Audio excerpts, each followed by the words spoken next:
So I definitely brought some eye candy out for you today to like enjoy the bags, but the main focus of today's video is the Chanel J12 watch. I don't know that I've done a video on this, maybe when I first bought it, but I've had it now for quite a few years and I wear it every year quite a bit. I do change out my watches a lot. If you've been watching my videos, you will see that I have a few that I rotate through that I really appreciate.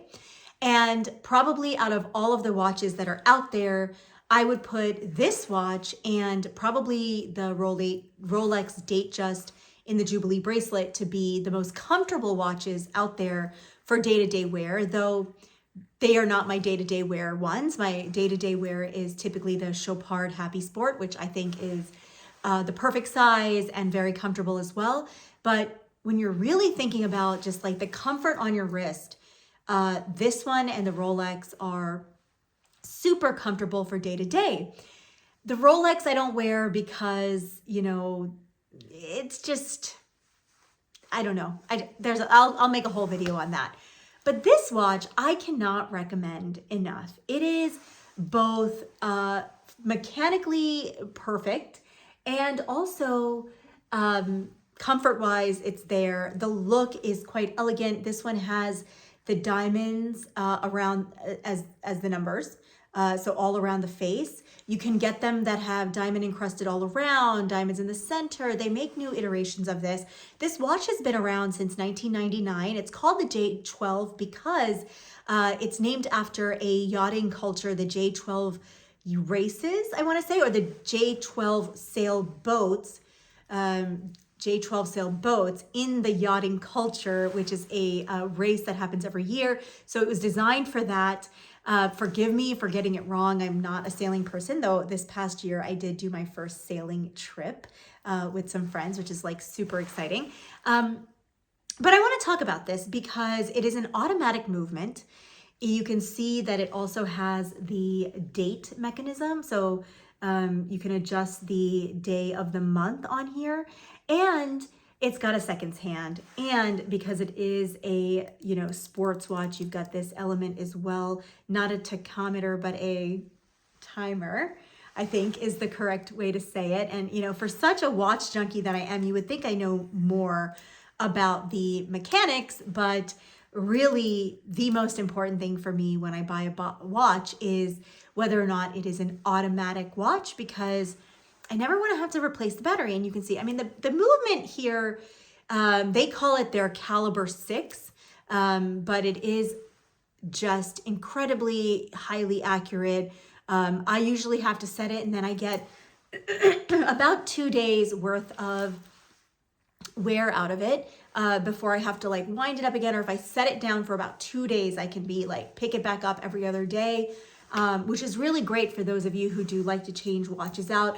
I don't have a mechanical winding box, so that is something I'm thinking about getting. It's just very bulky and requires more space for, like, you know, when you put these things away for protecting them.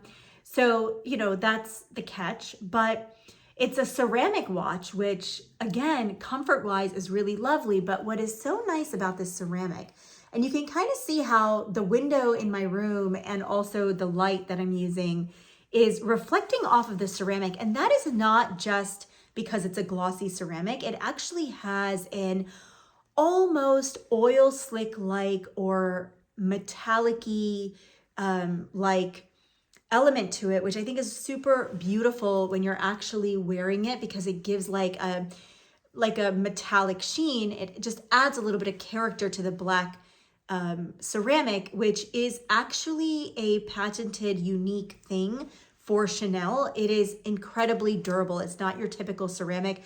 They have actually infused it with something that is giving it this metallic sheen. I want to say they're infusing it with like a metal or an alloy or something like that, which is making this more solid. So it's actually very durable if you're going to wear it on the water to keep your time or to use it like for diving. Now, it's not your traditional dive watch, so I don't know that they recommend it for that, but I don't wear it into the water. I don't have a need to do so. So like if I'm on vacation and I accidentally put it in the water, sure, it'll be fine. I think it's good up till can't remember if it's 20 bar or 20 meter. I'm sure it says it on here.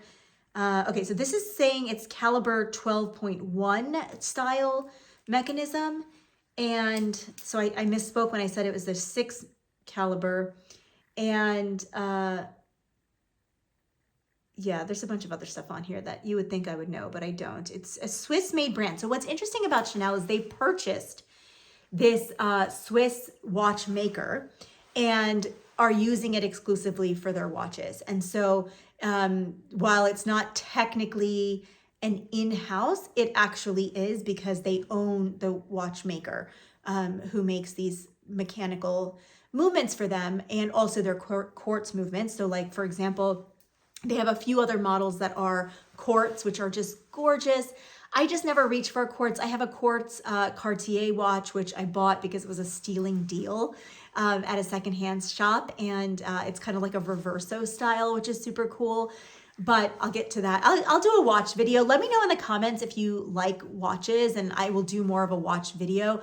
I'm definitely more of a watch junkie than my husband. My husband is a watch purist, and I am a watch lover, in the sense that while I'm not quite a collector, I'm not doing anything super unique or rare, I like to have watches in my collection that fill the need fashion-wise. So I have a whole theory on this with my purses, which maybe I'll make the next video about that. But I love to have a watch that fills my wardrobe gap. So like, this is black, it's sporty. So when I'm wearing black, even if I'm wearing something a little bit more elegant, I find that this watch really, really hits the mark. And then I have a white watch that is a Casio G-Shock that I bought as an exclusive Japan-made style. And I just love the history of the Casio G-Shock as well. But I want the Bulgari watch that Cassie Thorpe has in the ceramic white, but they don't make it. I can't find it, and I haven't really searched for it secondhand. I want to buy watches mostly firsthand, though a secondhand Cartier, I did buy that, but again, it was because it was from a trusted place, locally, all that. So point is, this watch is filling the gap of, you know, being black, being a little bit elevated. And similarly, my other watches fill other roles like dressy, two-tone, casual, sporty, gold versus steel. So similar to, whereas my husband, his theory is, let me have a watch that's dive. Let me have a watch that's sport. Let me have a watch that I can beat up in the water. Let me have a watch that I wear as my dress watch. His favorite category is probably dress watches. And let me know again in the comments if you're interested in men's watches. I will happily do that. I'll even try to see if I can lure him into it, the video, but you know, more likely I'll be talking about it because I love it and I'm doing these videos. But yes, I would 100% highly recommend this. They make this in different sizes. This is the 30, it's at least 36 millimeter. I don't know if theirs is like 35 or 38 or whatever, but it's, you know, somewhere between 36 and 38 millimeters. And they make a very small one that I think is quartz only. And then they make a 31. In hindsight, maybe I would have liked 31, but I'm a bigger sized person. Like, I think a nice chunky watch looks really good. I've actually lost a little bit of weight, so I need one link removed. So it's a little loose. I don't usually wear it this loose. I think mechanical watches, for the safety of their mechanism, should be worn not tight, but like snug, so it's not like bouncing around all the time. Sometimes I'll add a tennis bracelet here, or like one of my like go-to everyday bracelets like on this side, but then I just feel like it takes away from the watch. Watches to me are more special than bracelets. They are always going to be that way for me. And so, yeah, I just love the way it fits and feels. Like, you can see it's not too thick considering the mechanism and the hard wearing materials. And this is exactly, I saw a lot of them without the diamonds inside. I think diamonds on a sports watch are just everything. I think, why not? You know, you've got this more feminine aspect to it, which I think is super special. So like I said, they make different sizes. They make it in white. Every once in a while, you can find a two-tone if they're making a special one. Right now on the website, you can see that they are selling one with an actual silhouette of Coco Chanel inside of it, wearing her traditional jacket and cap and like the boat hat. And so that's super cute. I don't know that I'm enough. Actually, you know what? I probably would have bought that. I got to see how many diamonds are in it. I don't remember from the website, but I think I would go for that because I do love a Chanel moment. I do love the history of Chanel, even though there are people who say there are ups and downs to that history. I still think that there is a lot of strength and power in Chanel for women. I am so excited to see who the new creative director is going to be. I don't know who it is. If you have any inkling as to who they're going to hire, please tell me. I am waiting. I'm sure somebody like Cassie Thorpe will tell us first when the news comes out. I'm a huge fan of hers, if you can't tell. So I watch all her videos all the time. And she has a white J12, I want to say. Or maybe her mom does. Like, that's how well I know her channel. But yeah, couldn't recommend this more. Automatic mechanism watch. It's just so pretty. There's a little bit of history, and you know, it's now had its 25th anniversary. Actually, I bought this in 2024. Gosh, it's only been a year? No, I think it's been 2 years. Yeah, it's been 2 years. I'll tell you why.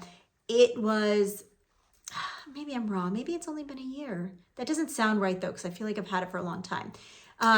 But they came out with the skeleton backing for their 25th anniversary, I think. Or they were adding some special element for their 25th anniversary and I missed it. Like, I just don't remember when I bought this. I should know these things.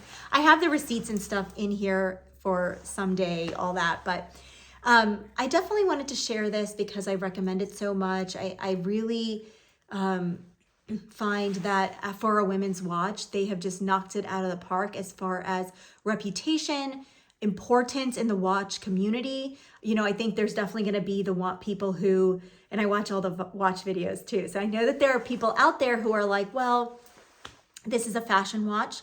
But when you do a deep dive and take a look at their mechanisms, take a look at their history with having purchased a Swiss brand to make these watches for them, you can truly understand why it holds up next to a Rolex, next to an Omega.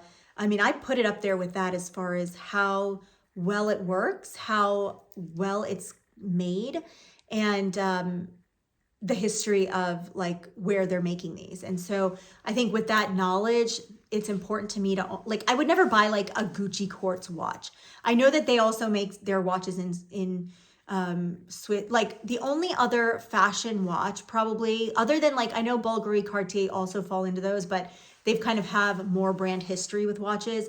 I think the only other one that I would buy from a fashion place, which I have bought, which I'll have to do a video on, I don't think I've made one, is Hermes, because very similarly, they are practically making these movements in-house.